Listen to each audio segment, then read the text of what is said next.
নমস্কার, আমার নাম শ্বেতা মুখার্জি। আমি পেশায় একজন কাউন্সেলিং সাইকোলজিস্ট। আমি কথা বলবো আমাদের ইনস্টিটিউশন এভলিউশন গাইডেন্স একাডেমির সম্বন্ধে। এখানে একটি নতুন অ্যাওয়ারনেস ক্যাম্পেইন লঞ্চ করা হয়েছে, তাই আমি আজকে একটা পার্টিকুলার কোর্স নিয়ে কথা বলবো। কোর্সটির নাম bachelor of medical microbiology.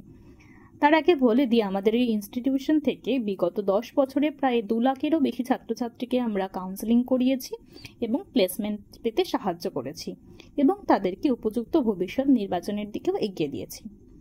Bachelor of medical microbiology বা বিএসসি ইন মেডিকেল বায়োলজির ডিউরেশন হচ্ছে 3 বছর। এলিজিবিলিটি ক্রাইটেরিয়া হচ্ছে ক্যান্ডিডেটকে অবশ্যই 10+2 এর বোর্ড এক্সাম পাস করতে হবে সায়েন্স স্ট্রিম থেকে, এবং তাকে অবশ্যই বায়োলজি বা জুলজি বা বটানি, ফিজিক্স, কেমিস্ট্রি রাখতেই হবে 10+2 এর এক্সামে, এবং তাকে অবশ্যই সেই এক্সামটিতে 50 বা 60% নাম্বার পেতে হবে। Job role: clinical researcher, biomedical scientist, public health specialist, microbiologist, professor. এছাড়া আরও পোটেনশিয়াল রোলস রয়েছে ফার্মাকোলজিস্ট, ফুড টেকনোলজিস্ট এবং ল্যাব টেকনিশিয়ান। ধন্যবাদ।